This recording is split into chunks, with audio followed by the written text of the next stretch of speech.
इस ढंग के तर्कों को देके बचाव करना हास्यास्पद है, क्योंकि मुस्लिम जनसंख्या सिर्फ फर्टिलिटी रेट से नहीं बढ़ती है, 3 तरीके से बढ़ती है। जनसंख्या की संख्या बढ़ना, घुसपैठ और धर्मांतरण। भाई साहब, घुसपैठ और धर्मांतरण का आंकड़ा कहां है? याद करिए, असम का धुबरी में 90% मुस्लिम हो गए। राहुल गांधी वायनाड से इसीलिए गए, 60% मुस्लिम हो गए। मल्लापुरम में 70-75% मुस्लिम है। तो मैं पूछना चाहता हूं, वहां फर्टिलिटी रेट से नहीं बढ़े हैं भाई साहब। आशुतोष वर्मा जी, आप तो पढ़े लिखे समझदार हैं। धुबरी, बरपेटा, करीमगंज, मालदा, मुर्शिदाबाद, 24 परगना, ये फर्टिलिटी रेट का झांसा देने के चक्कर में मत पड़िए। फर्टिलिटी रेट का तो बहुत सारा डाटा ही अवेलेबल नहीं रहता है। और आपको धन्यवाद देना चाहूंगा, आपने स्वीकार किया कि 2011 में 14.5% थी, जो 1947 में 9% थी। और हिंदुओं की जनसंख्या कितनी थी भाई साहब?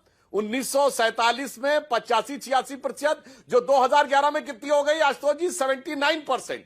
इसे कहते हैं आंखों देखी मक्खी नहीं, आंखों देखा बिच्छू निगलना। सीधे सीधे दिख रहा है। इसके बावजूद और देश के 9 राज्य हिंदू माइनॉरिटी हो गए, दर्जनों जिले हिंदू माइनॉरिटी हो गए, मगर इसके बाद भी सब कुछ ठीक है। क्योंकि कारण ये भी मैंने कहा, पुनः रिपीट कर देता हूं, एक तबके के लिए मुल्क मजहब मुल्क से बड़ा है, तो दूसरे तबके के लिए जात धर्म से बड़ी है।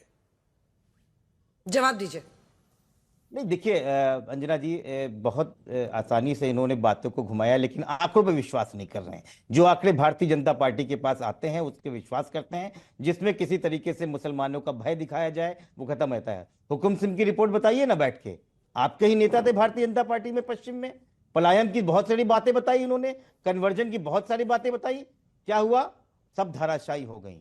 देखिए, ये झूठ परोसना बंद कीजिए। कोई किसी की भैंस नहीं बांध रहा है। और आपने बोला कि एमके स्टालिन, ममता, समाजवादी पार्टी किससे जुड़े हैं?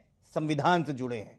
हम संविधान से चलना चाहते हैं। और इस देश की जनता ने बताया है, उत्तर प्रदेश की जनता ने बताया है कि संविधान पे जब जब आप आके उठाओगे तब तब आप पीछे जाओगे। और उत्तर प्रदेश ने आपको ऐतिहासिक हार देने जा रही है, आप तैयार रखिए। और आपने कहा कि योगी आदित्यनाथ, अरे ये ऐसे मुख्यमंत्री हैं जिन्होंने संतों को बांट दिया। ये किसको बांटने जा रहे हैं? इन्होंने संतों को बांट दिया। आज देख रहा हूं पूरे दिन भर में एक